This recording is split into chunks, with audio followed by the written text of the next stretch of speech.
Welcome to the Dice Tower, a series of video reviews about board and card games.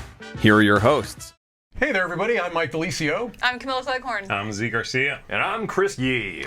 And today we're going to be talking about a game that I was excited about primarily because of the theme. We're going to be talking about Monsters on Board. And this is one where the theme of it is that there's this big monster party that's being thrown, but of course... A monster mash, if A you will. monster mashy bash. Oh. Right. But Okay. any good monster party has to have the most treasured, the most desired beverage. The finest of all juices. Spook juice. Spook juice. Gotta Some get that top spook shelf juice. Spook juice. Right. Squeezed spook juice. And the only way to get Absolutely. spook juice is to send out your grunts and minions Yep. into the town of Startleton to scare the unsuspecting humans Yes. and collect that spook juice that can then be... I'd rather not know where the sausage is made. I think the process has been explained enough. All right, well, that's the theme. It was one that I was excited about. How does the game play? Well, let's take somebody that is remarkably well-spoken and let them explain it for you.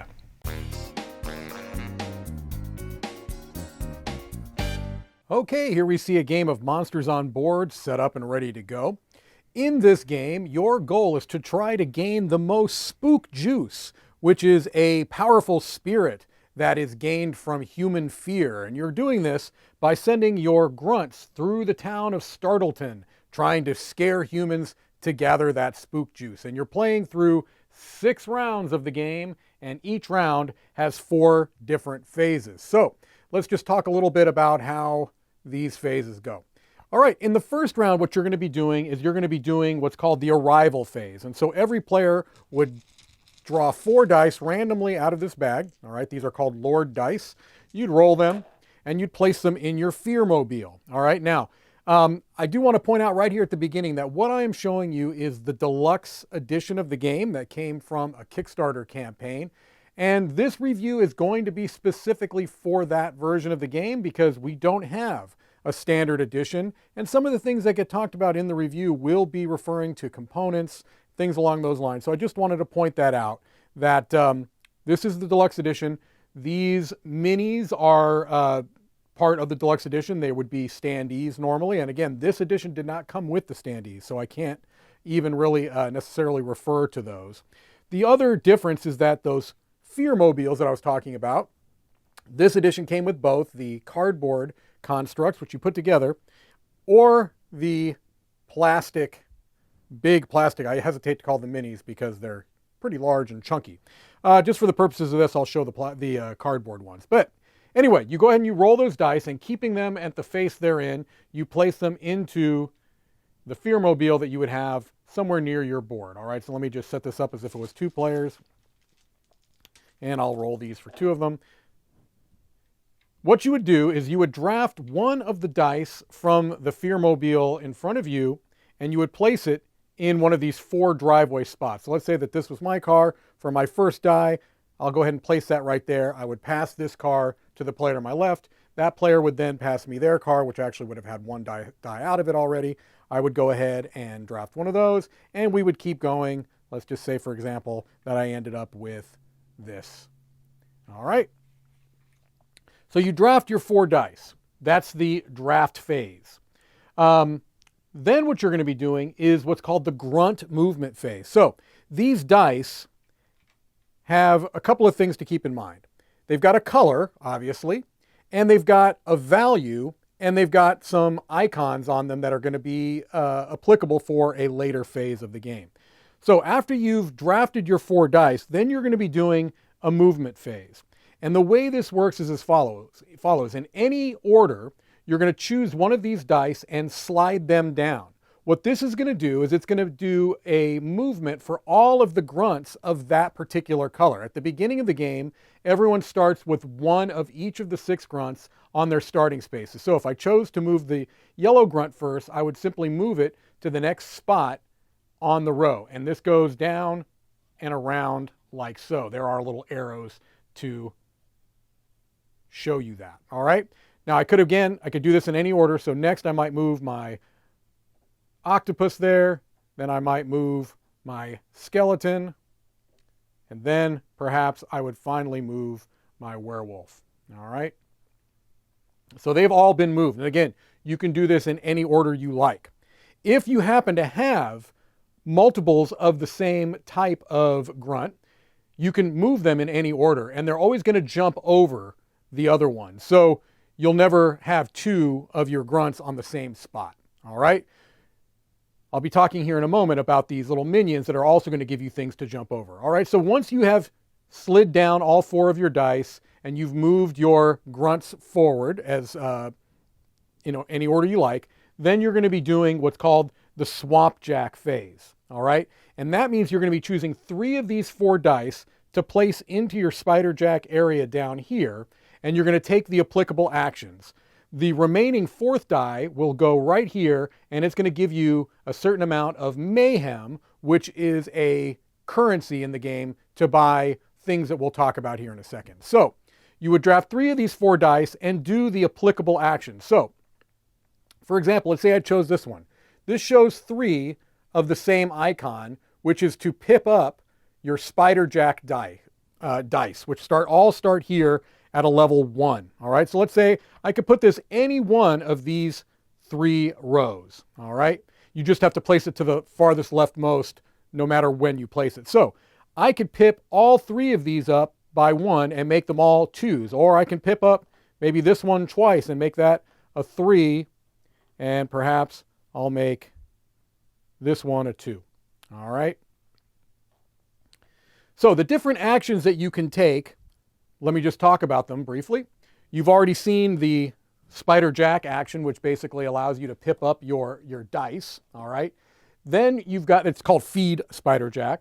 You've got move your grunts, which is denoted by that little footprint there. So again, if I wanted to take this die, I can pick any one of these colors and move them. So let's say I did do that. I put this, I can even put it right there. Let's say that I want to move my werewolf. So I say I'm calling out the werewolves. Now they're going to move to the next one. You'll notice in this first area, there are no symbols on those little circles. Now we've got symbols. If you land on a spot with a symbol, you got to do that action. So now I get another spider jack action.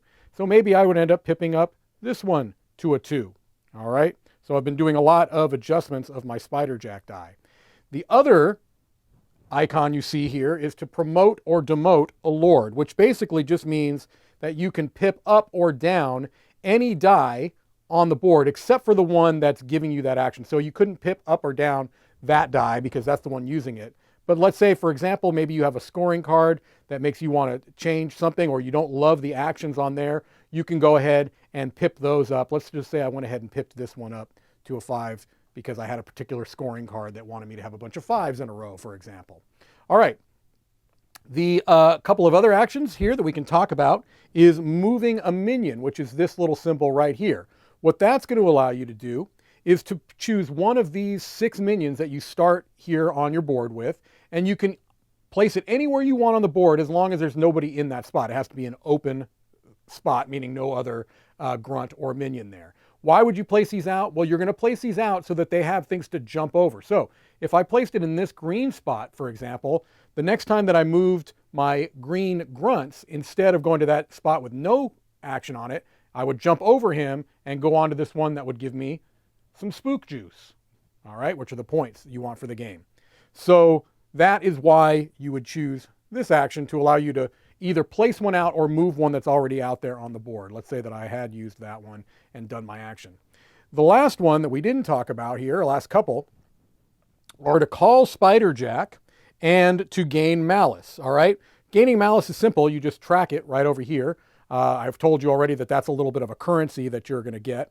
And this calling Spider Jack is moving these little trackers along the bottom. You have 3 of them that move along. If you put them on a spot with an action, you would do that action. Like in this case, gain another mayhem. All right. But in this case, let's say that I had not done that. I placed it there. You'd look over here. If you put a die value of 1 or 2, you gain 1 mayhem, 3 or 4, 2, 5 or 6, 3. Obviously, I'm just showing you, for example, I'm not doing this exactly as you would do it.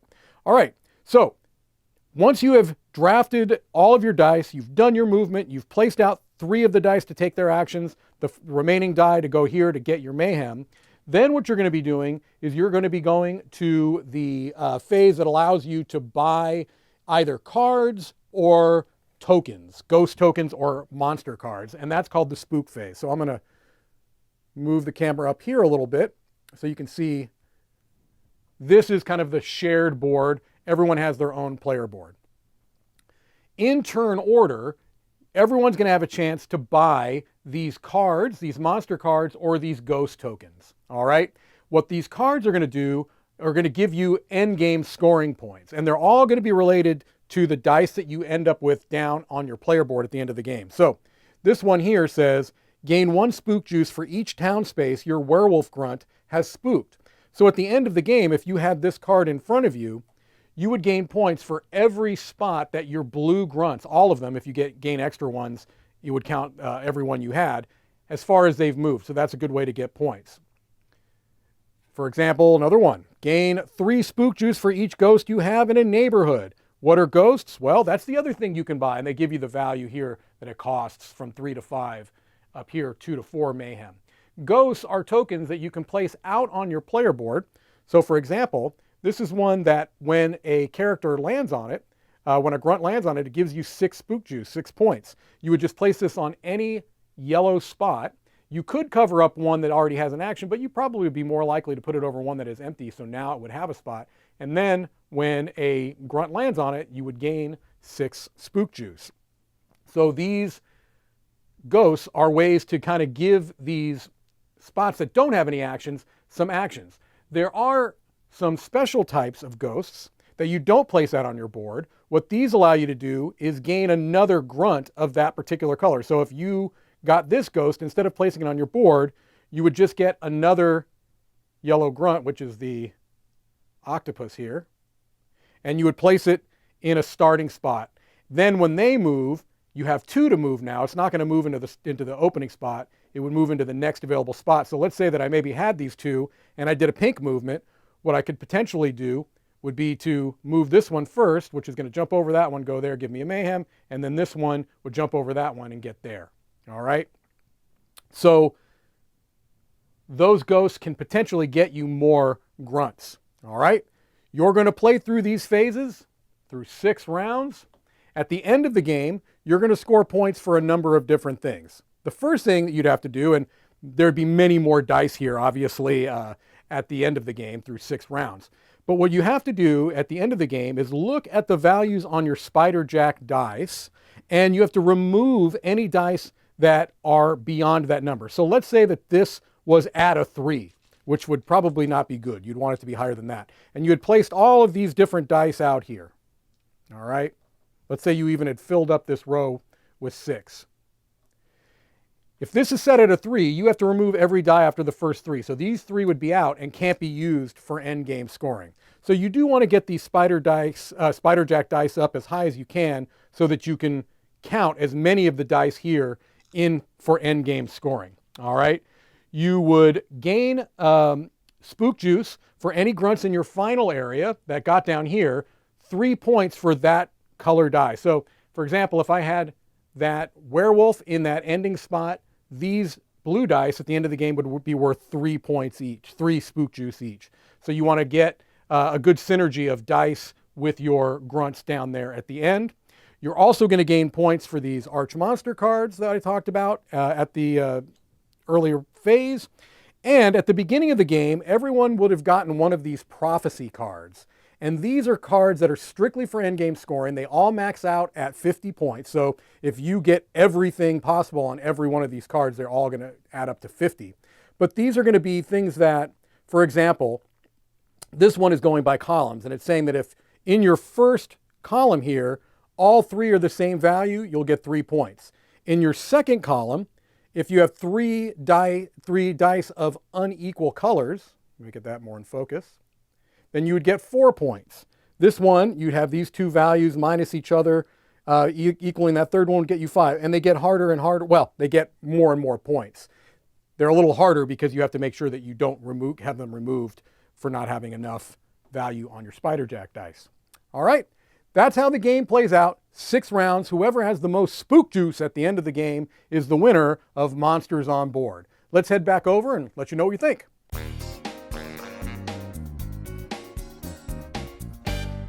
Wow, Mike. Well, Yeah, I mean, good job. I mean, it was a great overview. But let's just say you're not the most humble man in the world. well, I do what I can. For the kids. All right. All right, well, hopefully that gave you an idea on how the game is played. Now, I'm going to come right off. We don't always do this. But we're going to talk about the components first, if that's okay. Yes. All right. And I will tell you right off the bat that this has been the biggest struggle for me when I'm determining how I'm going to actually review this game, is that I feel like it almost has to be approached from two angles, from a gameplay angle and from a component angle. Right. And I'll tell you right now that the components are the negatives. The main negatives I have in this game are the components. And so I want to talk just about some of the issues I had, and then maybe, if that's okay. I'm sure we're going to share a lot of the same issues. Yeah, So before we go Yeah. too far, though, how much of what we were playing with is the deluxe Right. versus the retail? Because that'll be very deciding. In Right, and I my think it's thoughts. good that you brought that up. Everything you saw in the overview, everything that we all have played is the deluxe edition of the game. To my understanding, the main differences there would be cardboard standees and cardboard fear-mobiles. Well, those were Kickstarter exclusive, even. Right, So they're right. not even deluxe edition. No. They're even We more. got the cardboard constructs for the cars. We did not get the cardboard components for the monster, the monsters grunts that you you're move sending around. around. So I can't speak to those. I can only speak to what we had, which was the deluxe edition, and I do wonder if that would change things. But let's just get into some of speaking of these, those things. So, some of the issues that I had, and I'll just talk about a couple because, like you said, I don't want to dominate this discussion. I felt like, just in general, while many of the molds for the minis were impressive looking, the molds for the cars are impressive looking. Right. The usability oftentimes was sacrificed Absolutely. for the benefit of a good-looking physical Have product. a good-looking bit that I Yeah. often personally found myself thinking, but why? Yeah. Yeah. Yeah. You know what I mean? You have a lot of that, putting dice in here to then pass it to the next player. And in some of the cards, because of the shape, they're Yes. really hard to get out. Right. And so I you think it's find this yourself one. going, neat thing, but Yeah. why? And other games have done that same thing and it not feel as gimmicky. I think Yeah. Coralia, for example, has that same thing where you draft one and you pass Sure. around the little undersea, whatever Oh, it yeah, is, whatever it is, little cardboard thing. Sushi roll does it with just a Yeah. piece of cardboard, a And it- plank that you pass And around. it doesn't feel gimmicky. Yeah. Right. Right. So that was an issue. You saw in the overview kind of how a player board looks, and everyone has their own individual player board. And towards the end of the game especially, there are so many of these plastic components on your board that it can be a little bit overwhelming visually. And it can also be, I know this word is overused, but it can be, I think fiddly fits here because it's physically fiddly to move these things around. They're easy to knock over those summoning stones. Very easy to knock those There's over. 100% chance that I cheated because Right. it fell over and I was like, "Where's it go?" I think that it was in looks this good. spot. Yeah. Right. I would just put it at the end of the track. When it Well, I did not cheat to that. Right. Oops. Right. I'm suddenly winning by 112 Right. points. Right. So, table presence, it looks great, Looks right? I mean, fantastic. you walk by and you're like, oh, this looks great. The minis themselves, I think it does. But you it can, looks you really can agree cool. to disagree on that, but No, let's not agree. I think the minis look great. Now, you made a comment while we were playing it the first time that I thought Yeah. was interesting, and you Yeah. may have even forgotten you said this, but I didn't, because I remember everything you said. You said, Humility you said today. something along the lines of, I doubt that the developers or designers ever played with a finished version of this game. Right. That's what it feels like. I feel like this probably looked great in the 3D renderings. Yeah, I feel like absolutely. maybe the process, just, these things they play with whatever they play with, Right. play test it, finalize it, all done, and then the renderings and all that gets sent, it gets packaged, it gets done, it's already out the door. Yeah. The Kickstarter happened, it got sent. Again, maybe I'm really wrong here, but it just seems like if anybody had sat down and played with all of these strangely shaped bits on that sized cardboard board, somebody would have gone, We need Right. this guy shouldn't be the shape. Right. They keep bumping into each other. This doesn't fit here well. Whatever. Right. The To that pink point, octopus thing should not be in this game. Because the bases are a particular circumference. Yes. But the pieces are larger than the base's Right. circumference. So if you have one version of all of them on a space, and it's going to happen in the beginning of the game, you place them all in your starting neighborhood. During setup. During setup. Right. Yeah, you're They like, can't doesn't get fit. it out. They right. don't fit well. They don't fit well. It's just, Right. it's an issue. I mean, I think it feels like they got the pieces in one at a time as the Maybe. prototype came in. It's like, oh, Right. perfect, that looks great. But like you said, they didn't play with it, so they didn't realize how the rune stones, Right. how fiddly they are. They're too light. They're too Right. tall and too light, so they fall over. The pieces don't fit together in that small little area. And so it's like one at a time, yes, the pieces look great, but then when you play the game, you see that there's a very different feel. To that, I don't know that the retail will be that much better Sure. because the standees have that same, They're gonna from be what I still can larger, tell, they're right? still larger Well, in for- different sizes. They're not a standard size that fit Right. on that uniform base. So they're still, so are you going to have your standees turn different ways? Sure. Well, that's not pretty. So I looked it up. So the yellow mummy piece has its arms reached out, and it just bumps into everything. And in the cardboard standee version, it's just a flat drawing of the front of a zombie. Or of a mummy. So the arms, it's not Okay. shaped, Okay. sticking out weird. But the octopus is okay. really wide. I do worry Right? about the octopus, Yeah. but at least I can kind of just rotate that a degree or two. But the Yeah. pink octopus is just, it's Enormous. It's Right. enormous. I don't want to hammer on these components Sure. too much because not everyone mean, is even going to get To it. that, I would not want these components changed. I would want the board bigger to board accommodate larger. them because I think they are so cool and look so neat. I would just want the town set up differently to accommodate it. I agree, although it already takes up a fair amount of table And that's space fair. because everyone has their own board. You've got the central market board where you've got the cards and the ghosts and the round tracker, which is honestly that's a larger board than it needs to be. Absolutely. Yeah. That's Yes. more for aesthetics, and of course it looks nice, but you don't need all that space. If they had shrunk that and made the player boards bigger, I would not have had a problem Yep, with I that. agree. at all. Player boards were any bigger, it would not fit in It that wouldn't box. fit in the box. That's another This issue already too. Wanting- is packed to the brim. Jam-packed, jam-packed. To go. So I don't know if you have other things you want to talk about component-wise. The only other Yes. thing you do. Go ahead. Go. The only other thing I was Might going to be it. mention kind of led into the gameplay, which was, and I would consider this to be a component. One that I think is a glaring omission. That a component this game needed was everybody needed a player aid card. Absolutely. Absolutely. That's, see, if you wouldn't mind just holding up the back of that rule book. Does it show that? So there's a whole list of actions there, and that's great. Put that on a card Right. and give one to every player. Yeah. Especially considering they blend into each other and we Yes. don't know what's what because they're called weird things They use and the thematic symbols language, aren't yeah. always the best. Call Spider Jack and gain malice. Feed Spider Jack. Very different thing than Right. call Yes. Spider Jack. Yes.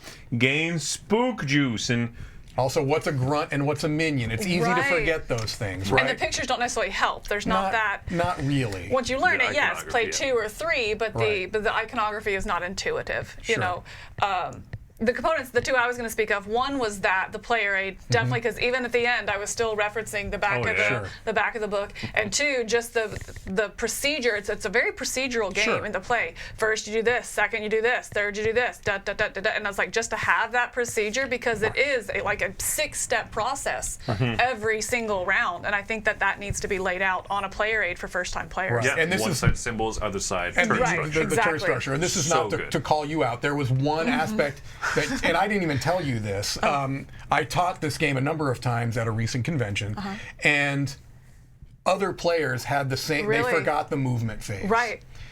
So one of the phases you saw in the overview is that you draft the dice first.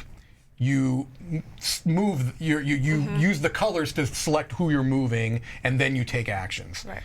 You're not the only one that had this issue of forgetting to do the movement And that because is you're a- so. It's huge. It's huge. It's huge. I mean, you're It's talking huge. like you guys were within 20 points of each Right. other at game end. I was like 95 points behind. Right. It's a huge part of the game. Yeah, You yeah. know, and again, I'm glad to hear it wasn't just It me. Because I was wasn't like, just oh, you, but yeah. again, because it doesn't have that. This is the steps you take, Right, and I feel right. like you have to have that because it is so procedural. At least in your first in the couple of play. games, you Right, know, it exactly. really it's Yeah. it's necessary, and you're talking 4 cards. Right. Make it happen. I mean, that has to be. seems in like there. a weird, like again, You made this. Yeah. Yes. You made all this. Right. But there aren't 4 player aids? Yeah. Right. So these were by Kickstarter request. That's true. And special mid-campaign. Do we now need to request player aids? So the second component thing I was going to talk about is the Fear Mobiles and how these were a Kickstarter request that they then did for the backers that you could get. And I think even though they are so fiddly and hard to get in, and some of them, they're essential. Right, because the cardboard ones need to go to the fiery depths of 7th layer of Startleton. They are so terrible. You had a hard time getting those put together. Right. Yeah. I made 2 of them and I broke both of them. And I was like, we didn't even finish making them because we're like, what are we going to do? I don't even know if we kept them in anywhere. No. Because one came broken, the other one broke mid-process to the point that it's not usable. It was just it was so fiddly. It's too thin of cardboard. Yeah. It just did not work. So and I would argue that these are essential. Yes. You can just put them on a thing and pass them. You literally don't even need to. You can just roll 4 dice and pass the dice. I mean, you really could. It's nice to have something to keep the orientation the same. Right. By essential, I mean you cannot use the ones that come in at the cardboard. They are unusable.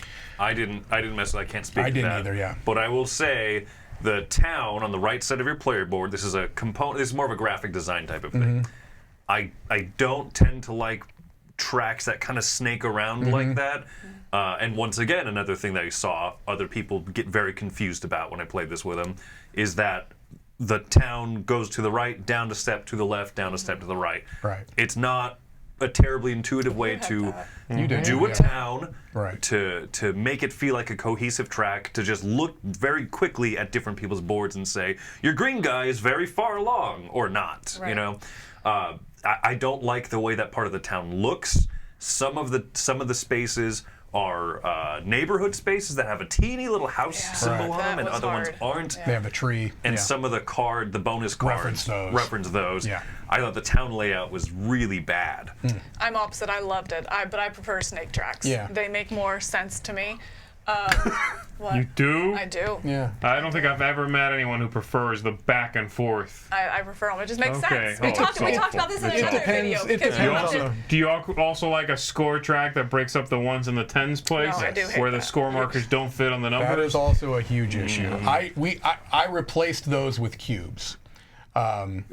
Because the score trackers just don't fit, and not only do they not fit, they were supposed to have 100 printed on one side because you're going to score over 100, and there's no way to really mark that. So look, we should probably talk about the game. That's what I'm saying. At some point. And this is the thing. This is going to be kind of like the big mid switch to me, because I will say there were issues and they got in the way, and they will and do significantly impact my final score for this game. But I like the gameplay. I really do. But because this really fits into a lot of my niches as a game player, right? I like the dice drafting. I like the multi-phase. This is a multiplayer solitaire game, 100%. Oh, absolutely. I like that. It's a puzzly game. Right. It's a game that allows you to pull off multiple combos.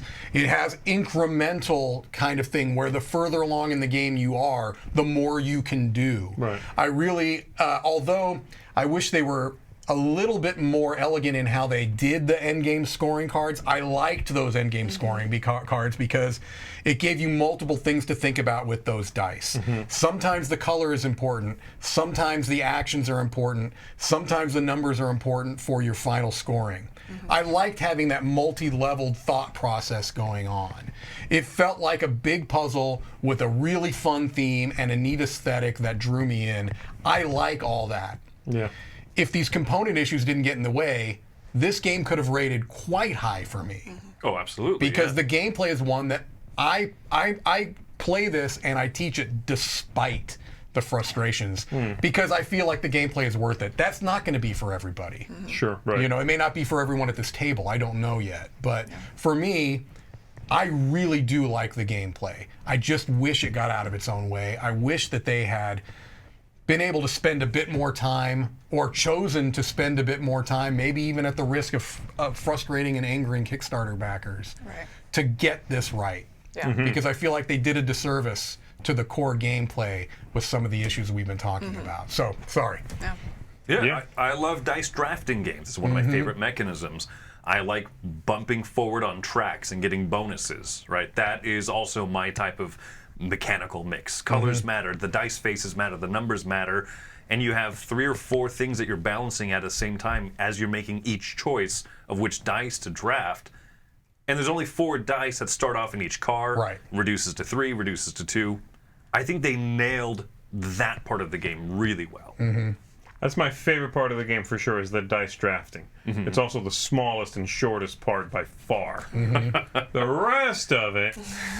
Did you not like the upgrading of the ghosts to upgrade your spots and to kind of be able to jump over, being able to kind of... There's almost like a placement element on the right side, which again is annoying because of the componentry. I would have liked that. If the track wasn't you didn't like the actual that part, and it was usable. I mean, again, you're talking about other things. You like dice drafting, and you know, I like usability. Yeah, that's an issue. This game has very little of that. Yeah, it's true. It's also, like you said, you like multiplayer solitaire games. I don't mind multiplayer solitaire games. This has to be one of the most egregious examples of that. Multiplayer solitaire. The drafting is about it, and then you can buy something I maybe was going to buy if I could tell what the symbols are. It's incredibly solitaire. It is. You know, you are doing after the drafting, there's a multi-step process in which I do not have to look up for a few minutes. You know, and people could be doing whatever they want on their board, and you have no way of knowing. Yeah, or not doing the whole step. Right. I mean, a little too much. That's why, That's why we missed something that you were doing that we were like, in any other situation, we'd be like, oh, don't forget to do that. Yeah. Because you're just not looking up at all. You know, there's a lot here that there's no part of the game.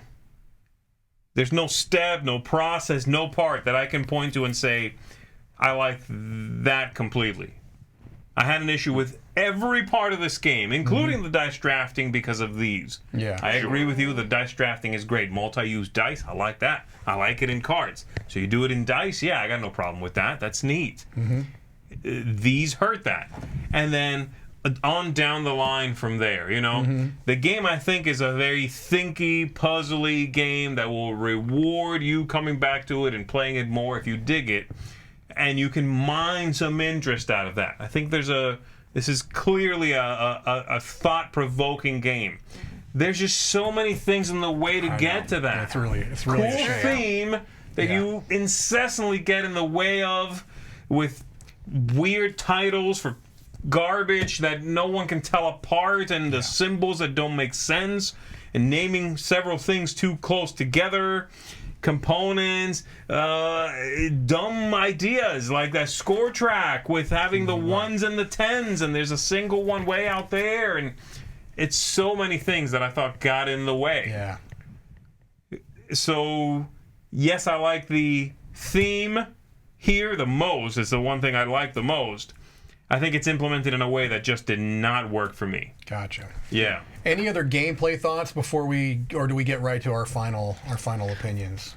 I mean, I haven't given mine, but I think it's very repetitive at this point. So I think we can go right to. I'll just kind of loop them in with my end because I don't have anything more that hasn't been said. Well, Z, you were kind of like laying out your case here. So why don't you just go ahead and wrap up it with what you feel that this comes down to as a final score? Again, for me, it's very much. I'm giving it the benefit of the doubt that the gameplay is also just not my style. Yeah, and that some folks will like a lot of multiplayer solitaire. Even taking that out of the equation, I think it's just a problematic production in many ways. It gets. I mean, I'm squeaking into a 5 out of 10. Okay. It's just not. Second edition. This game almost begs for one. Yeah. Yeah. You know, right. To do this better, to clean up some of this stuff, to have a town that makes sense, a score track that I can score on, you know, basics, real basic stuff like that. That's it for me. 5 out of 10. Camilla, you can kind of wrap Yeah. up everything if you want to there. Yeah, so this is a game that kind of, as you spoke about, it's very almost polarizing for me. You know, the components, the frustrations, the issues, I mean, it was incredibly frustrating after that first play or demoralizing, we'll say. Yeah. To be like, wow, I'm 100 points behind. I suck. You know, and you're like, oh, wait, no, I just missed this part of this huge piece. phase of the game That through much of doesn't it. feel good. No. You know, and so that just has a simple thing, a player aid. Great, I can do that. Yeah. Okay, I can make that myself or pull one off BGG. You know, great. The little things are really fiddly. Okay, fine, I can fix that with basing. I'll use some heavy basing, you know, in order to make them more bottom heavy. But again, I'm having to upgrade the game to fix the game. Right, Mike, You shouldn't have to do that. Mike upgraded the Right. cubes. Right. Right.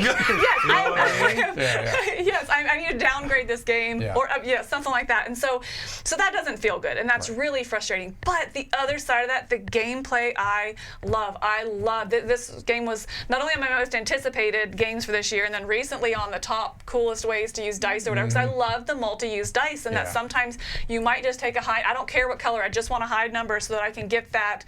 Whatever the stuff mayhem. in order to purchase the different cards. You know, I love that multiple things that you're trying to think about and balance. I think there are a very few things going on, but they're all very important, so you have to maintain that balance. And then with the theme on top of it, it's such a sweet spot for me that it's thinky but manageable and an amazing theme. I love it. And so that's a complete other polarization. Yeah. Is it could be like one of my top games. So Yeah. it's like I'm gonna fall. I can't go much higher than a 7.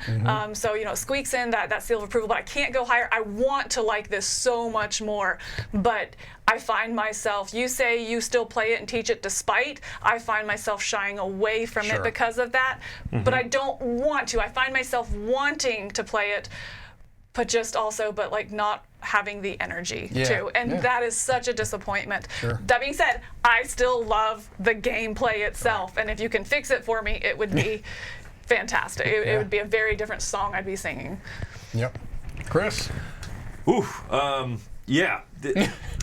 There's a lot to unpack with this game, right? We have only played with physically and literally. We've only played with this deluxe edition. I would be very curious if my thoughts would change, you know, a decent amount by playing even just the retail edition, which is that's the bad way to go about it. You know what I mean? That's not the way that Sure. this doesn't put his best foot forward by saying play with all these deluxe components. By the way, people almost universally complain about them. I really love the gameplay. I do not mind multiplayer solitaire. I don't mind heads down, dry Euro games. And that's kind of what this is under is. a Yeah, very really much so. nice shellac. Right. The monster theme is so fun that it's hiding the fact that this is a move up on tracks game. Yep. And then place dice into patterns and stuff Yep. according to your hidden scoring card and activate 2, 3, maybe even more bonus actions per die that you put down. Yep. It's a decent weight Euro game. It's a lush Euro, right? It's Not a a lu- dry Euro, it's a lush Euro. And it's not heavy, Right. but it's heady. There's a lot of decisions to be made. It really speaks to me. And I'm struggling to put a number to that Yeah. because of how much I hate everything that gets Right. in the way of it. I didn't assemble the cars. And so Well, I did not either. I just broke them and Not said some successfully, things that will anyway. not be repeated. this number would be incredibly high for me if not for some of those issues. And putting aside the issues that I think come with just a fixed component stuff, I don't love the graphic design. I'm still giving this one though an 8 because I really like the game. I like it a ton. It speaks to all of my tastes, and that's even with you know what I mean. If that other stuff weren't there, it'd be higher than that. Yeah, for That's sure. very interesting. I thought I'd be coming in the highest, and I'm coming at a 7. I'm going to say this: it would be to me a seal of excellence. I'm taking off more than a 100%. point because of the usability issues, and that's probably the most I've ever docked a game for strictly component issues. Because it gets past a point of annoyance and to a point of usability, and that's where, to me, it has to absolutely. it has to be said that I am recommending it, but it's frustrating that I have to give caveats to somebody Yeah. that I teach it to for the first time. Yes. Or someone that asks me, do you recommend this game? It's always going to be yes, but. Right. Yes. That stinks. Yeah. It shouldn't be. I love the theme. I love the gameplay. There are going to be people that watch this review and are still annoyed at our final scores when we spent the first probably 20 minutes talking about horrible component issues. Right. Yeah. This could have been an excellent game, I think, for me. Right? This, like you said, Chris, this game scratches so many of my gaming itches, it's ridiculous. But it gets in its own way so many times, and it's frustrating because of it. They have a really good game here that they've sullied a bit. Unfortunately, yeah, I think that's an interesting point that, what we see on Kickstarter a lot is they don't focus on the gameplay, and the gameplay gets lost or not developed, I should say, as they just throw all this stuff on top of it. This, I feel like, is the other. It's like you had a great game and you ruined it. Like you spent the time developing a good game, and it's just a different way that it was kind of sullied by that bloat. All right, well, there you have it. Monsters on Board. For most of us, recommended with a big caveat, and one of us just can't be bothered. It's too much work. It's not worth it. It's not worth it for Too you. many issues to bother. Go play a game that didn't falter. Yeah. Ooh, or play the Spook Manor. Yeah, one. We'll have a different review. That's You're a gonna different be, one. you'll be doing that one. All right. Until next time, I'm Mike DeLisio. I'm Camilla Cleghorn. I'm Z Garcia. I'm Chris Yee. Have fun drinking spook juice and not letting things get in the way of it. Drink responsibly.